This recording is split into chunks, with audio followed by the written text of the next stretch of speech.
started on my laptop screen, ready for the Python scene. All those lines of text so clean, let's code and chase that dream. Python world, here we go. Write the script, let it flow. In this video, we're going to be exploring for loops in Python. But before we can do that, we need to know a little bit about processing strings with loops. If you recall from our video on strings, we can access individual characters of a string using the string's index. The index starts at 0 for the very first character and runs all the way up to the last character, which is going to have an index of the number of characters in the string minus 1. So we can take advantage of that to loop through each character of a string using a while loop by accessing this index. The example we see on screen right now is a simple example that takes a string, in this case hello world, that's stored in S, and it outputs each character of that string on a new line. So the output would look something like this, where we have hello world written with each character on a new line, including that space between them. So how does this work? Well, we start by setting S equal to the string hello world. This is the string we're going to loop through. The next line, and more importantly, is this I here. We're saying I equal to 0, and this is going to keep track of the current character in the string. More precise, the index of the current character in the string. So we start off at 0 for the first character, then 1 for the second character, then 2 for the third character, and so on. Now, the condition of our while loop is going to say, keep running this loop as long as I is less than the number of characters in the string. Remember, the length function, len, returns the length of a collection, how many elements are in it. For strings, this is the same as the number of characters. So we're going to keep running this loop as long as I is less than the number of characters in the string. Inside the loop, we are printing out the character at index I. Remember, this bracket notation allows us to access a specific element of a collection. In this case, that collection is a string, so it would be a specific character in the string. So we're saying print out the character at index I. The first time we run this loop, I is going to be equal to 0, so we print out the H in hello. The next line increments I by 1. We add 1 to I, so it becomes 1. The loop then restarts, and we check again, is I less than the number of characters? And it keeps going like this, printing out each letter until eventually we get to I equaling 1 less than the number of characters in the string, prints out that last character, and then the next time the loop restarts, it terminates because I would be equal to length S. So let's trace through this to get a better idea of how this code works. I have the string hello world written at the top of the screen, and underneath each character, I have the indices that we use to access that character. 0 would be the first character H, and this goes all the way up to 10, which is the last character D. At the start of the loop, we have I equal to 0, and that means we're going to be printing out the character at index 0 equal to I, and that would be an H. We increment I by 1, which moves us to the next character. The loop restarts, and then we print out that character to the screen, in this case getting an E. The same process keeps going, with I being incremented and us printing out the next character. And this keeps going, printing out each character one after another for each iteration of the loop. So each time the loop restarts, we get one new character printed out to the console. Until eventually, I is going to be incremented until it reaches 10. At this point, the loop's going to restart. It's going to say, is 10 less than length S? And the length of S is going to be 11. So it's going to run one last time, and it's going to output D. I will then be incremented to 11, and in that case, 11 less than 11 is false, and the loop terminates. It's important to keep in mind that the length of the string is always one more than the last indices, because we start at 0 and not 1. So now let's take a look at a more interesting example. So in this case, we want to count the number of vowels in a string. So we want to count the number of vowels in a string input by the user, ignoring capitalization. Let's take a look at what the solution to that might look like. And we have it on the screen now. So what would the output of this program look like? Well, we would input something like, hello world, how are you today? And the output would be, there are 10 vowels in the string. So let's switch over to PyCharm and take a look at how this works. So here we are in PyCharm with the example open. Let's take a look at what's going on here. So this line you should be familiar with by now. We're simply inputting a string from the user. Then we're setting I as 0, so we'll start at the very beginning of the loop, character 0.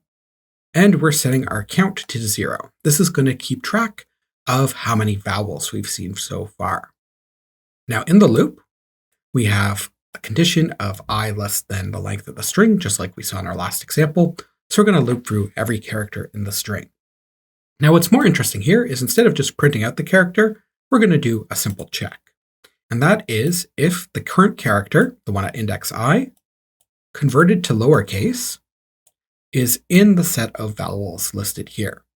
So remember the in keyword checks if this string on the left is contained in the string on the right. So this will always be a single character because we're indexing it. And this is our list of vowels. So if this is true, this character is in the list of vowels, then we will increment our counter by 1. So we found a vowel, so we're going to count it. The last thing we do in the while loop is increment I to move us to the next character. If we then do this, it'd be an infinite loop, and we just keep checking the first character over and over again forever. The last thing we're going to do is output the count using an F string. So to get a better idea of how this works, I'm going to add a few lines to make it easier to debug. So we're going to have a char value, and we're going to set that to I. So this is just going to give us the value that we're accessing at index I to make it a little easier to see what's going on. So breaking your code down into more steps like this is less pretty and elegant, but it does make it easier to debug because we'll be able to see what this value is when we're running it. And we'll add a breakpoint, and we're going to start debugging. So we'll try hello world again. And you can see we are now paused at the while loop, and we're going to evaluate this condition to see if we enter it. Hello world has 11 characters, and I is currently at 0. So 0 is less than 11, so we enter the loop. Now we're going to be accessing the character at index I. And you can see that that is H. So now we are converting H to lowercase because it said it should be case insensitive. And we're checking if H is in our set of vowels. It's not, so we jump over and we add 1 to I. And we restart the loop again, it's still true. But now our index is equal to 1, so we grab the next letter. In that case, it's going to be E. E is a vowel, so that means we are going to add 1 to our count because we just found a vowel. And you can see count has been updated to 1. We then increase the index, and we restart the loop. So now index is 2, and we're going to access the character at index 2, which is going to be an L. So we can see the character is updated to L. And again, we do the same check. It's not a vowel, and this keeps going around and around. You can see the letters are being updated. In some cases, when we hit vowels, we're adding to the count. And now we're finally on the last character, and the value of I is 10. So when we restart this time, we jump up, and we incremented I by 1 in this last line here. So now when we start again, I is equal to 11. 11 less than the length of the string, which is 11, is going to be false, because 11 is not less than 11. And we exit out of the loop, and we get to our last line, and we're going to print out the count. In this case, the current value of count is 3, which makes sense because there's 1, 2, 3 vowels. And we output that to the console. There are 3 values in the string. So let's switch back and get started at looking at for loops. Now on to for loops. So as we mentioned before in a previous video, for loops are another type of loop in Python that allows us to repeat a block of code over and over again. However, unlike while loops that run as long as a condition is true, for loops run for however many elements are in a collection. This could be like a string, a list, a tuple, a range, or so on. The important thing here is it's going to run the loop once for every element in that collection. So for a string, it's going to run the loop once for every character in that string. And this is great for us because the for loop is going to handle all those indices and iterating over the different elements. So it helps simplify our code quite a bit. And this for loop automatically stops once it's reached the last element. So we don't have to worry about evaluating how long the string is or anything like that. Let's take a look at the syntax. So in this case, it's going to use the keyword for, and then variable is going to be a variable that we're going to be using to set equal to the current element in the collection. So if this was a string, variable would be equal to the current character we're looking at in that string. Then we have the in keyword. This isn't exactly the same as the in keyword that we've seen before, which is returning a true or false value. This is special for the for loop, which just means that this variable is going to be set to the current character or current element in the collection listed here on the right. Collection can be any collection from Python that you can iterate over. Then, just like in the other loop we saw, the while loop, as well as in if statements, there's going to be a block of code to execute, which can be one or more lines. And I'll also mention that we do need to make sure we are indenting correctly, just like in other code blocks we've seen so far. So everything in this for loop should be indented to the same level. Let's compare this to while loops. So on the screen now is the example we saw from the beginning of this video that simply prints out every character in the string on its own line. How would we do this with a for loop? Well, it's actually quite easier. Here we have a string s, hello world, and we're saying for each character in string s, run this block of code. So s would be the collection that we're going to loop through, in this case a string. char, or char, is going to be the character in that string that we're currently on.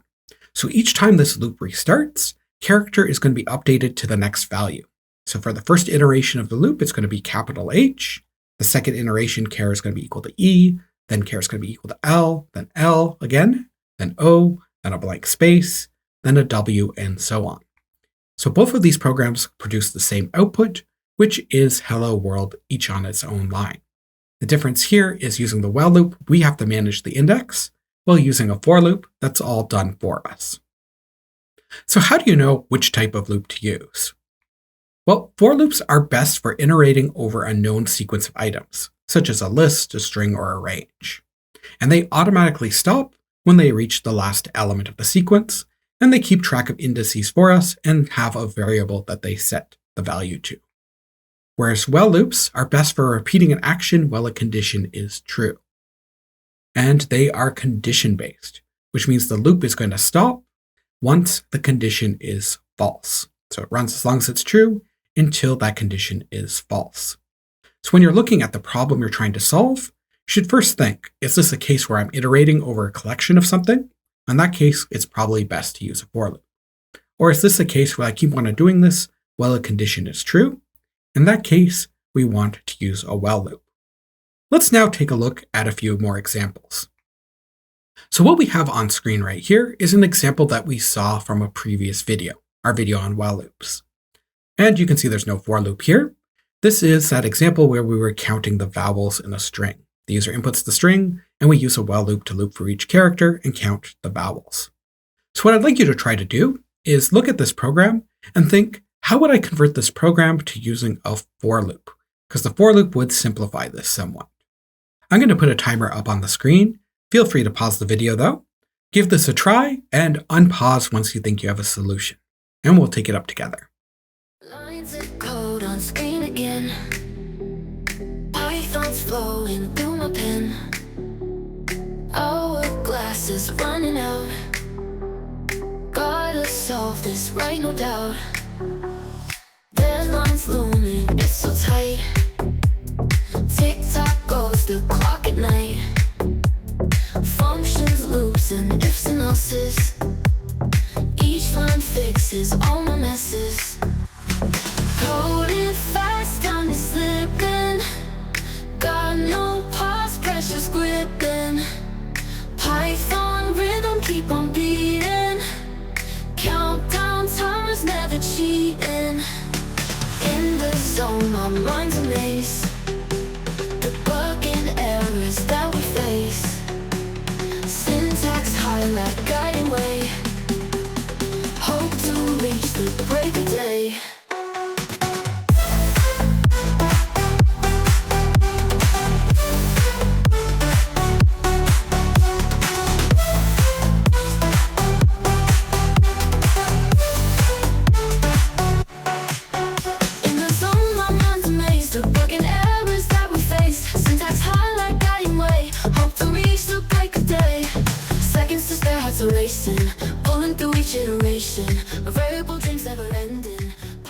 And we're back, and here's our solution to doing the same thing with a for loop.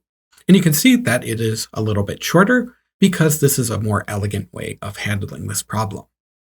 And if we were to input some input, like a quick brown fox jumps over the lazy dog, you can see that we still get the correct answer of 11 vowels, just like we would with the while loop example.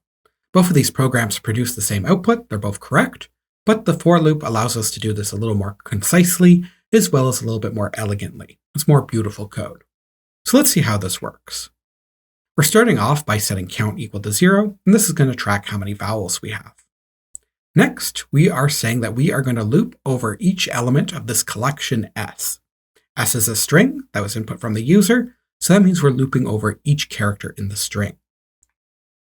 C is going to be equal to the character of the current iteration of the loop.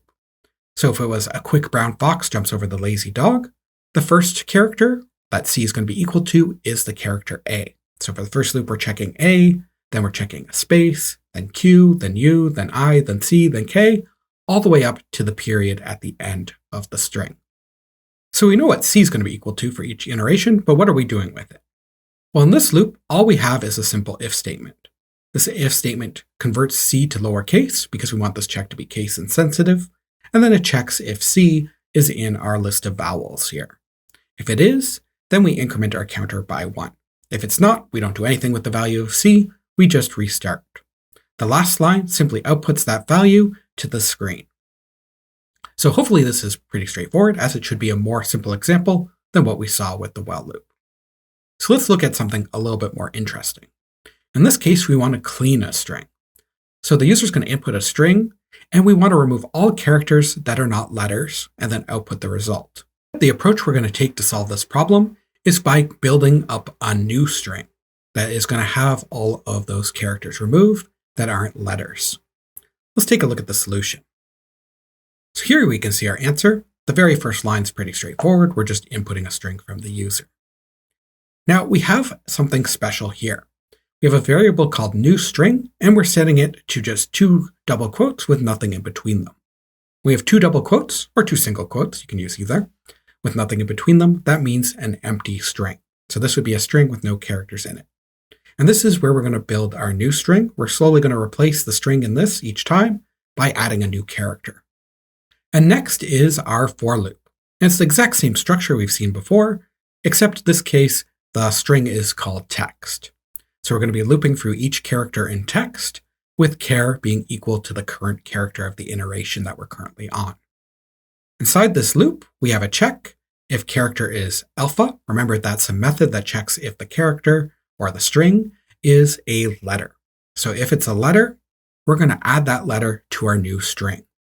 And the idea here is as we go through the loop over and over again, whenever we see a character that is a letter, we add it to our new string. If it's something that's not a letter, like a number or a special symbol, then we just skip adding it and restart the loop, moving to the next character. Then at the end of the loop, we output the result. Let's quickly take a look in PyCharm to see how this works. Here we are in PyCharm. We already explained how the code works, so we're just going to give it a run through and see how the values in memory changes. We're going to run this in debug mode, and we're going to input a string. Say, hi, how are you? And we can see the text has been set to hi, how are you? That's from this input line here. And new string has been initialized to the empty string. We're paused right at the start of this loop. So now we are looking in the loop, we just entered it, and we can see char has been set to H, which is the first letter of hi, how are you? This is great. For loop handles all the indexing for us. Next, we're going to check if char is alpha. You'll notice in this example, we don't check if it's lower or converted to lowercase, because if is alpha actually handles that for us. It's case insensitive. So whether that's a capital H or a lowercase h, doesn't really matter. As long as it's a letter, it's going to return true. In this case, H is a letter. So we enter into the if statement and we add it to new string. So we can see this update when I step into it. And we can see that new string is now equal to H. So what's happening here is we're creating a new string each time with another letter added. And then we're storing that back in new string. So the loop starts again. And now char is updated to I, which is the next letter in the string. Checks if it's alpha, it is, so we now add I to our new string. And you can see new string has been updated to HI. Now the next time we run the loop, we can see that char is equal to a comma, and that didn't get added because it's not an alphabetic character. It's not a letter. And we're going to keep running. In this case, we're at a space. Again, a space isn't a letter, so we don't enter the if statement. We're running it again. Now it's equal to the lowercase h for the h in how. That is a letter, so we're going to add that to our string. So you can see we have h-i-h. We're running it again. Now for an O, that is a letter, so we're going to add O to the string. W, that is a letter, so we add that to the string. Now we get a space. That's not a letter, we don't add it to the string. And we keep going on like this, only adding letter characters. And you can see the string slowly getting bigger as we add anything that is a letter to it. And we're on the last run. It is a question mark, that's not a letter. So we jump over it. Now that we're at the end of our string, the for loop is going to exit, and we jump down to print out clean string and the value. So we get, hi, how are you, with all spaces removed. So that works pretty good, but what if we wanted to preserve the spaces and we only wanted to remove things like the comma and the question mark? Then we could modify this line to say, or char in, and we could make a list, or a string rather, of all the characters we wanted to keep. So we could do it space like that, or if we only wanted the space character, we could say exactly equals space. So when we run it this time, we could say, hi, how are you? And because we said is alpha or a space character, we get the string, but with only special characters removed. So depending on what our goal is, we could modify the criteria here and change which characters are added to our new string. And this gives us a powerful way to clean and process strings by removing anything we don't want. This is a common problem when we're processing text. Okay, let's switch back. Moving on now to a new example. And our goal in this example is to output the first occurrence of a digit in a string input by the user. So if they were to input something like hello world 1234, what we should output is the number 1, because that would be the first occurrence of the digit in the string. In this case, we also want to output no digit found if there were no digits at all in the string. Now in the example we can see on the screen now, there are two new things that we haven't seen before. The first is this none value here. And this is a keyword in Python that represents the absence of a value or a null value. We often use this when we want to represent that the variable has no value yet, or that it's sort of like the default state before we've assigned it a value. In this case, we're saying first digit equals none because we haven't found a digit yet, and we don't even know if there will be a digit. The other thing is this is keyword down here. This check at the bottom is trying to see if we actually found a digit or not.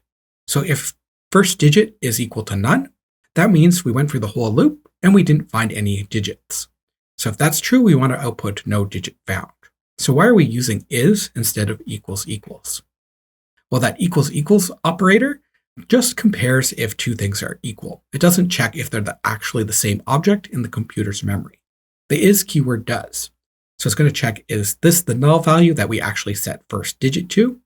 And that's important in this case because in Python, the none object only has one instance, meaning that there only is one none value. So in this case, it's more proper to say first digit is none. If that's true, it means we haven't updated the value of first digit. However, equals equals would also work here, but would be less technically correct. This might be a little bit confusing now, but we'll talk more about this when we get to objects and object-oriented programming. But for now, all we need to know is that it's checking if first digit is none, meaning that we haven't updated it yet. So the way this code works is we have some interesting logic inside this for loop. The rest is pretty much what we've seen before. We're looping through the text input by the user, one character at a time, and updating character to the current letter we're looking at.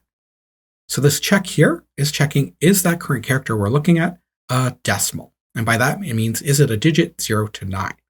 If it is a digit 0 to 9, then we're going to run this code inside this if statement. If If not, we're just going to restart the loop and move on to the next character. So what's going on in this if statement? Well, we're setting first digit equal to the value of the character, and then we're running the break command.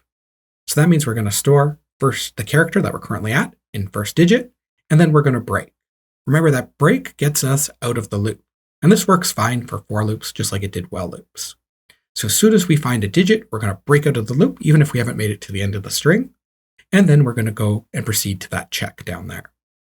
Remember, we restart after the first line outside of the for loop. If we did find a digit, that means first digit is no longer going to be equal to none, it's going to be equal to the digit we found, in which case we'll print the first digit found in the string is whatever that digit is. So let's take a look at an example output input. In this case, let's say the user puts in Alice has 5 apples and 2 pears, Bob has 7 pizzas. Well, it's going to start going through the string, starting with A, then L, then I, then C, then E, and space, and keep going until it actually finds something that's going to return true for is decimal. The first occurrence would be the number 5. That's going to trigger the if statement. First digit is going to be set equal to the character 5, and then we'll break out of the loop. Because first digit is set to a value, we're not going to print out no digit found. Instead, we're going to do the else case, which is the first digit found in the string is 5. If we were to input something that doesn't have any numbers in it, like no numbers here, in that case, we're going to run through the whole string, and the value of first digit will never be updated because that if statement will never have run. In that case, first digit's still going to be equal to none, so we output no digit found.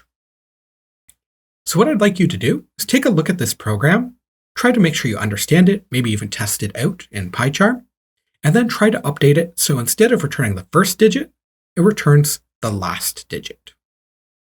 I'm going to put up a timer, but feel free to pause it. Unpause it when you think you have a solution. Lines of code on screen again. Python's flowing through my pen. Hourglass is running out. Gotta solve this right, no doubt. Deadline's looming, it's so tight. Tick-tock goes the clock at night. Functions, loops, and ifs and elses. Each line fixes all my messes.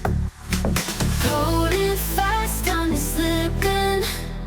Got no pause, pressure's gripping. Python rhythm, keep on beating. Countdown timers, never cheating. In the zone, my mind's a maze. Debugging errors that we face. Syntax highlight, guiding way. Hope to reach the break of day.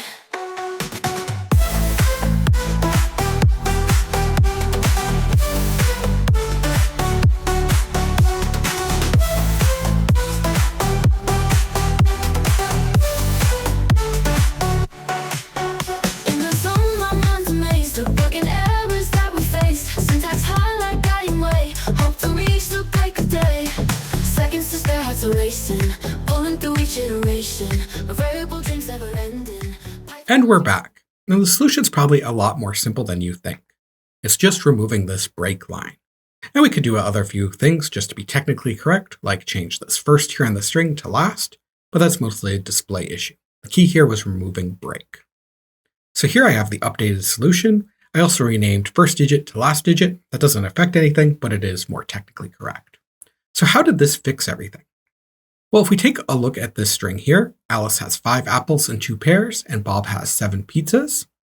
What's happening now without the break is when we encounter that first 5, we're going to set last digit equal to 5, but there's no break now, so we're going to keep running the loop. So that means we're going to keep going character by character until we hit 2. 2 is a digit, so we're going to update last digit to equal to 2, and then we're going to keep going because there's no break. And we're going to keep going for the characters until we find another digit, which is 7, as in Bob has 7 pizzas. And we're going to update last digit once again to be equal to 7. We then keep going until we reach the end of the string and we exit. When we exit the loop, the last value stored in last digit is going to be 7. And then we output that to the screen. So simple changes like including the break or removing the break can have big impacts on our code. Now we're going to talk a little bit about the range function. And this is an extremely powerful function when we combine it with loops.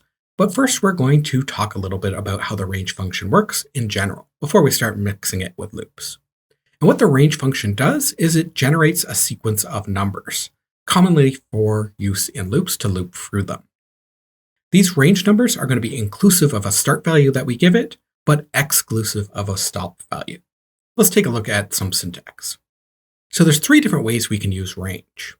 The first way is providing it only a stop value. In this case, it's going to start at 0 inclusively and run up to the stop value we provided. So 0 is like the default start. If we do provide a start value, then it's going to run from start to stop, with start being inclusive and stop being exclusive. We also have the option of providing a step value. When we provide a step value, it's still going to run from start to stop, but it's going to increment the value by step each time. So instead of going like 1, 2, 3, 4, 5, 6, it might go by 1, 3, 5, and so on, for example, for a step value of 2. Let's switch to the Python console and get a better idea of how this function works.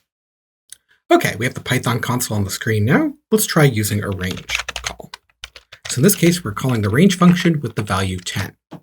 And what we have returned is a range object with a start value of 0 going up to 10. So it would be 0 inclusive, 10 exclusive. But what are the actual values in this range? Well, we can find out by using the list function. The list function is very similar to the int function, the string function, and the float function in that it converts a value into a list. So when we convert a range into a list, let's go with just 10, it will give us the list of values in that range. So in this case, it would be 0, 1, 2, 3, 4, 5, 6, 7, 8, all the way up to 9. 0 is included because it's inclusive at the start, and 10 is excluded, so we only go up to and approaching 10, but not actually equal to 10. So what happens if we give it a start value? Let's say we give it a start value of 2. You can see that it starts at that start value because it's inclusive, 2, and we still go up to and approaching the stop value, but not inclusive of it. The other way we can use the range function is by giving it a step value. So let's say a step of 2. So now it's going to increment by 2 each time. So we can see here we get 1, 3, 5, 7, and then 9. If we want to go up by 2s, we could just change it to start at 2. So now we have 2, 4, 6, and 8. And of course, we don't necessarily have to use that stop value. It could be anything we want. So we could do from 3 to 7. We're going to have the default step, which is 1. And we get 3, 4, 5, 6, not 7, because it's exclusive. So the idea here is it's generating a range of numbers from the start to the stop. Okay, let's switch back and take a look at some examples using it with for loops. When we combine this with the for loop, the range function allows us to loop a set number of times while keeping track of an index. That index is important because we can use that with collections that have indexed elements like lists, tuples, and strings. Let's take a look at a simple example. In this case, we are looping through the range 1 to 6. And if we were to run this in Python, we'd get output that looks something like this, which is 1, 2, 3, 4, 5. The reason why we only go up to 5 and not 6 is because that stop value is exclusive. So we're saying I is going to equal 1 the first time, then 2, then 3, then 4, then 5, and we're simply outputting that to the screen. Let's look at an example now where we're actually looping through a collection. So here we have the collection hello, which is a string. That means all the elements of this collection are going to be the letters in the string hello.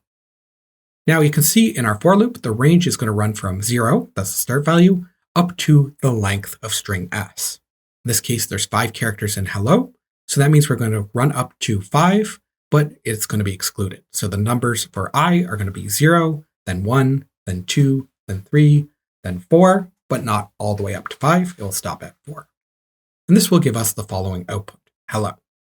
Inside the loop, we have s bracket I, which is a way that we access the character at index I. This works out nicely, starting at 0, going up to length s, because indexes for strings start at 0, and they go up to 1 less than the total number of characters, so it's great that it's exclusive.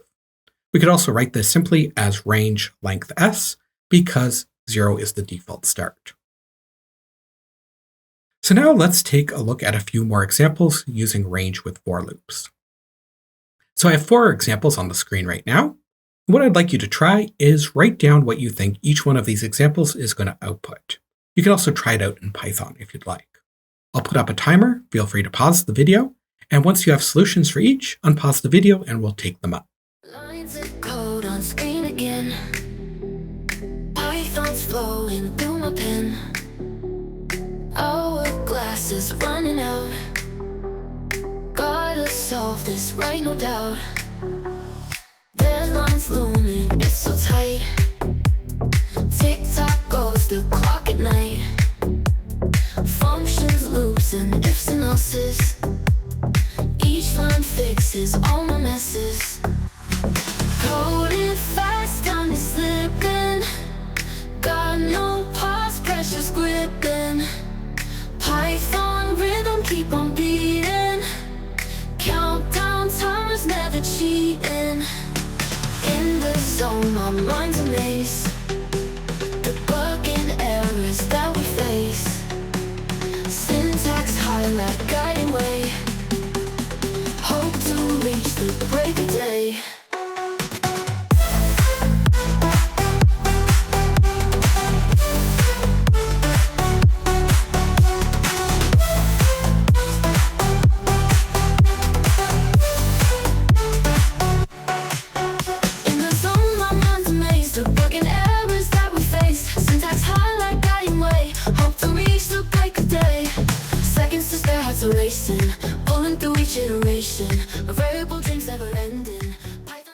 In this first example, we're simply giving range the value 5, and that's the stop value, so it defaults to a start value of 0.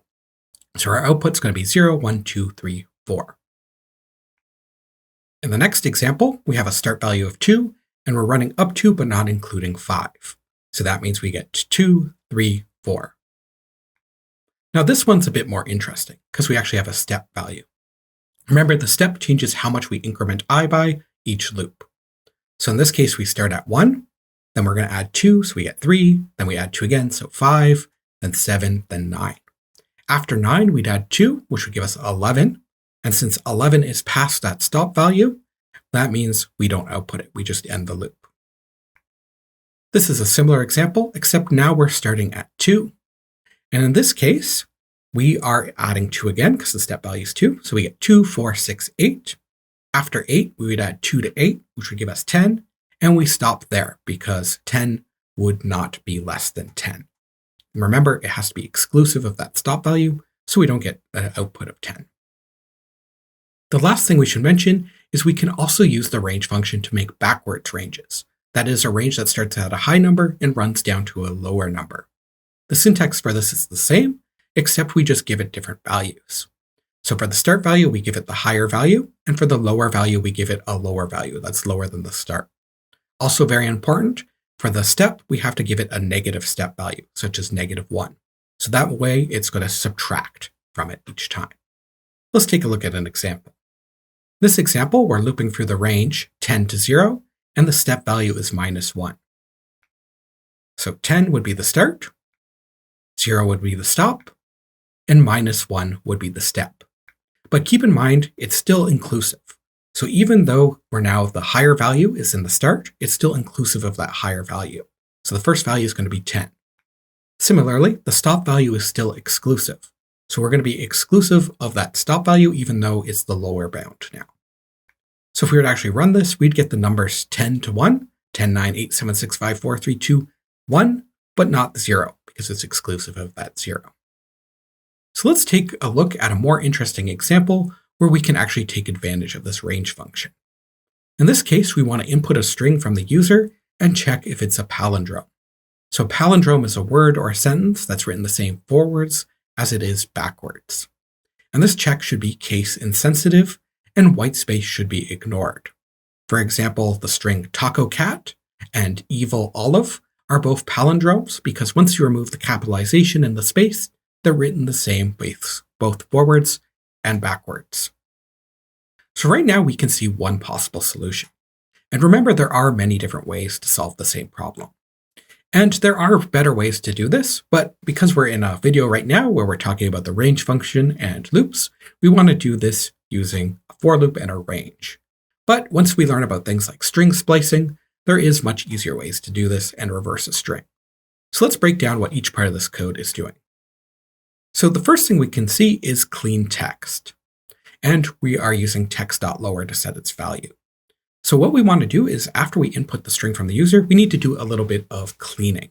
Remember, we said we didn't want to count spaces and we didn't want to count capitalization. So this is converting the string to lowercase and storing it in clean text. The next line is going to be using a string method that we saw earlier on in the course called replace. This looks for every instance of the first value and replaces it with the second value. So in this case, we're looking for every instance of a space and we're replacing it with an empty string. And when we replace with an empty string, it's effectively deleting that character. So it's looking through clean text. Wherever there's a space, it's going to replace that with an empty string. So we're deleting the space characters. We're going to return a new string and store that back in clean text. So after this line, everything's been converted to lowercase. All spaces have been removed. The next section of code is where we are going to create a backwards copy of the string. So one of the ways we can check if it's a palindrome is simply by making a copy of the string that's written in verse, in backwards. So this is going to loop through the string, but it's going to do that in reverse order. We'll take a look at that in a second. The second part down here is going to be the check to see if it's a palindrome. And we're going to be checking our reverse copy of the string with our cleaned copy with the string. If they are exactly equal, that means it's a palindrome. And we're going to output, it's a palindrome. If they're not exactly equal, then we're going to output, it's not a palindrome. So really the meat of this program is in that blue section on the screen here, where we reverse the string. So let's switch over to PyCharm and see how this works. Here we are in PyCharm with the example loaded up. So we should already be somewhat familiar with the inputting and cleaning because we've covered that in past videos. So what we're going to focus in now on is this loop here. And we'll put a breakpoint here so we can see how this actually works. But first, let's just review what we're giving range. So the starting value is going to be the length of the string minus 1. Remember, the string indices go up to the number of characters in the string minus 1 because they start at 0. So this is going to be equal to the last index of our string, the index of the very last character. And we're going to be running down to minus 1. Remember, this is exclusive, so we're not ever going to have an index of minus 1. The last index will be 0. And then the last value here is our step. Because we're running this backwards, we're going to have a negative step, -1. That means I is going to go down each time, each loop. So what this means is I is going to start as equal to the index of the last character in the string. Then it's going to go down by 1 each time until it gets to 0, which is for the first character. What we're doing inside of here is we're simply making a new string, starting it as an empty string, and then building it up one character at a time by getting the character at the current index. Because we're moving backwards from the last character of the string towards the front, that means we're going to be building up the backward string in the opposite direction. So the last character of the clean string becomes the first character of the backward string. The second last character of the clean string becomes the second character of the backward string, and so on until we've copied the whole string, but in reverse. Let's give it a try. Okay, let's put in the word. We saw an example before of taco cat. And we can see that it works correctly. And it didn't pause this time because we ran it in normal mode instead of debug mode. So let's try it in debug mode now to see what's going on. Okay, let's put in taco cat again.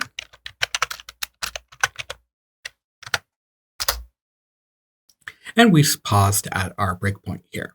Let's see what we currently have in. So we have our backward string, which is just the empty string.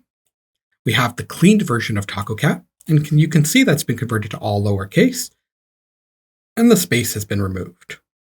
And we have the original string still stored, taco cat.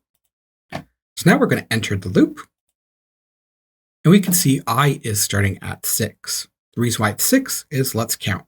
So the first one's 0, then 1, 2, 3, 4, 5, 6. So 6 is the index of the last character, the T here in this case. And what this is going to do is it's going to copy that character into backward string. As you can see backward string now has the value t. The loop restarts. I is now reduced to 5. So that means we're now pointing at the A in the clean text. That means we're going to copy the A into our new string, backward string. And we're going to keep doing this, copying the letters in reverse order into the backward string until we reach index 0 and the loop will exit. Now we have the string copied and we can see that it is the same backwards as it is forwards. Because these are equal, we now get it's a palindrome into the console. And we exit. So now let's try it with one that isn't a palindrome. In this case, we'll try hello world. Okay, you can see the clean text is hello world with the space removed, as well as the capitals removed. Remember this line here, the replace line, is removing the spaces for us. And our backward string is again starting as an empty string. So again, we're going in, we're copying the letters from the back, the end of clean text, and we're copying them into backward string. We're building up that string until we eventually are going to get to index 0. We've copied the whole string back in reverse into backward string, and we end the for loop. We now do this check again, but now they are not equal because it's not a palindrome. It's not spelled the same backwards as forwards. So this check is going to be false. So we run the else and say it's not a palindrome. And then we exit and we get it's not a palindrome to the console. So the idea of reversing a string seems complicated when you say it, but when you think about it, it's actually quite simple. We just go for the string in reverse and copy the letters as we see them into a new string until they're both finished. Okay, let's switch back to the slides. And we're back. That's all I have for you in this video. If you found any of the examples we've covered so far confusing at all or not clear, I highly recommend downloading them and trying them out yourself in PyCharm. Maybe try editing them a bit, adding some different print lines so you can see the values change, or even running it in debug mode so you can see how it works live. Also try inputting some different values to see what kind of results you get. Our next video is going to be on how we can use these loops in a nested way. We can nest them just like we did if statements, and that gives us quite a powerful way to process data that is two-dimensional. We'll take a look at that in the next video. Thank you for watching and have a great day.